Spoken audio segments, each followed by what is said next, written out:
truth, capital T, this absolute, universal, unshakable truth is actually something humans invented. Whoa.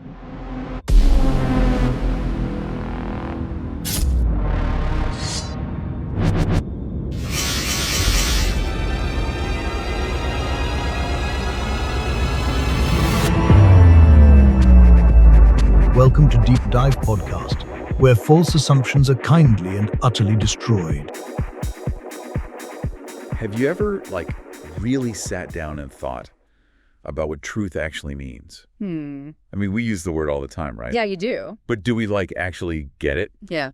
You know? That's a good question. So today, we're going to unpack this deceptively simple concept. Okay. And maybe, shake up some of your assumptions a little bit. I'm ready. Our source material. Okay. A dialogue between an AI chatbot. Interesting. ChatGPT. Yeah. But it goes by Athena for this debate. Oh, so it's taking on a persona. It is. Oh. And a user called Nameless Divine. Okay. They basically go head-to-head on the very nature of truth. This sounds intense. Oh, it is. I love it. Trust me. Okay, I'm intrigued. It gets interesting. I bet. So it's fascinating how this conversation almost mirrors our own journeys trying to understand this stuff. Yeah. It's like we walk around with all these baked-in ideas about how the world works. Right. And we don't really examine them. We don't. Until someone, directly challenges them. It's like you don't know what you don't know until someone points it out. Exactly. Right. Interesting. Right off the bat, Nameless Divine throws down a really provocative idea. What's that? That truth, capital T, this absolute, universal, unshakable truth is actually something humans invented. Whoa. It doesn't exist out there in the world on its own. That is provocative. Right. I like it. And it's this is where things get really interesting. Okay. Because they're not saying that facts don't exist or that nothing matters. Yeah. They're pushing us to think about what we're actually evaluating when we call something true. I see. Are we judging reality itself? Okay. Or are we judging our interpretation of reality? It's subtle. It is. But it's a really crucial distinction. Yeah, I see that. And you can almost feel the gears turning. Oh, yeah. In Athena's AI brain. Because initially, it seems to completely miss the point. Really? Yeah. It clings to this idea of an objective truth being out there, independent of any observer. So it's buying into that classic definition. It is. Interesting. It's Athena embodies that part of all of us. What part? That just craves certainty, that wants to believe there's a single correct way to view the world. Yeah, I get that. Exactly. Makes sense. To illustrate this point, Okay. Nameless Divine uses this brilliant analogy. Okay, I love a good analogy. Imagine a multicolored cube. Like one of those children's toys. Yes. Got it. And now imagine several people standing around it. Okay. And they can each only see one side. Okay, I'm picturing it. Each person would believe the color of their side is the true color of the cube. Right, but of course the cube isn't just red or blue or green or whatever. Exactly. It's all of those things at once. And you need to consider all those perspectives to get the full truth of the cube. You got it. Okay. It's such a powerful way to think about reality in general. It really is. It's like the cube. Yeah. The world is multifaceted. We each have our own limited perspective. Our little window onto the truth. Yeah. And while our individual views might be accurate from our vantage point, right, they're potentially incomplete on their own. Exactly. They're only part of the picture. So what Nameless Divine is saying is that many truths can coexist, all valid from their own perspective, right, but they might be missing part of the picture. So it's not that any one person is wrong. It's more like they only have a piece of the puzzle. Exactly. And you need all the pieces to get the full picture. What's fascinating is that this idea doesn't lead to chaos. Yeah, you would think it would. Right. But it doesn't. It actually encourages humility and open-mindedness. Well, that's interesting. If we acknowledge that our own perspective is limited, we become more willing to consider other viewpoints. That makes sense. It shifts from claiming to have the one truth to gathering a more complete understanding. As the conversation progresses, Athena actually starts to come around. Oh, wow. to Nameless Divine's way of thinking. So it's like the AI is learning. It is. In real time. And it's admitting yeah. that maybe truth is a bit more nuanced Than it initially thought. Wow. But it doesn't give up without a fight. Oh, of course not. It throws out some counter-arguments, Okay. trying to poke holes in this new perspective on truth. I bet. Yeah. And this sets the stage for the next part of our deep dive. Ooh, can't wait. Because in part 2, Yes. we're going to explore how Nameless Divine and Athena untangle some of the common misunderstandings Okay. around the words objective Yeah. and subjective. Those are tricky words. They are. They really are. They get used to shut down conversations All the time. all the time, but Yeah. Nameless Divine has a very different take on them. I can't wait to hear this.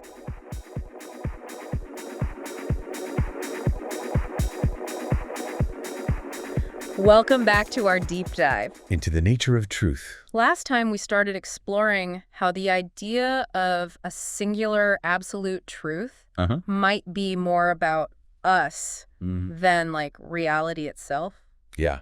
And those words? What words? Objective and subjective. Ooh, yeah. They tend to trip people up, don't they? They do. It's like they get thrown around as if there's these ironclad categories. Right. But the way people use them Yeah. just makes things murkier. Totally. Luckily, Oh, good. Nameless Divine tackles this Okay, good. head on Let's hear it. in the source material. Okay. It's like they knew exactly where we'd get stuck. Yeah. They point out how people use these really rigid definitions. Like what? Objective meaning like totally independent of any observer, Okay. and subjective meaning like purely personal opinion. Yeah. Like just your opinion, man. Yeah.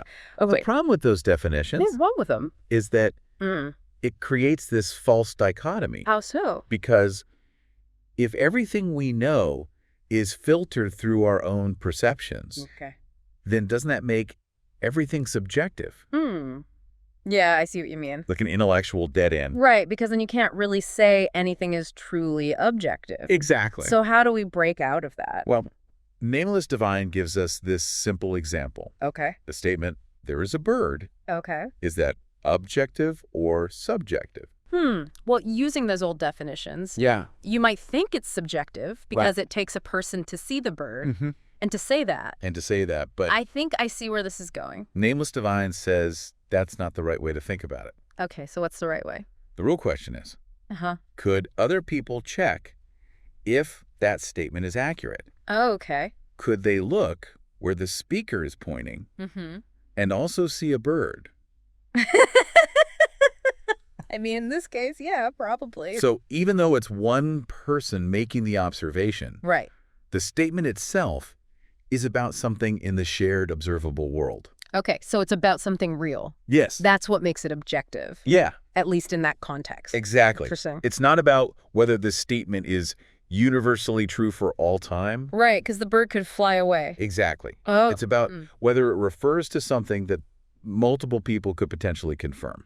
That makes sense. And this is where that cube analogy Oh, yeah, the cube. comes back. Okay. It helps us see how even objective statements can change.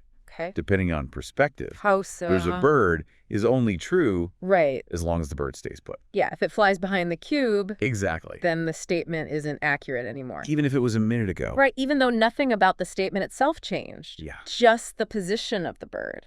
The context. The context changed. And in the dialogue, Nameless Divine actually gets Athena No way. to admit that it was using those flawed definitions. The rigid ones. The rigid ones. Wow. So the AI had to like unlearn something. It did. That's pretty cool. Which is a good reminder for all of us. Yeah. To check our own assumptions. Absolutely. Because we use these terms all the time. We do. Without really thinking about what they mean.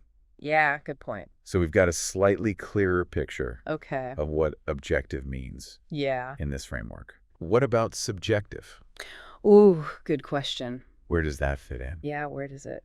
Nameless Divine uses this example. Okay. I like pizza. I like pizza too. This statement is inherently subjective. Okay, why?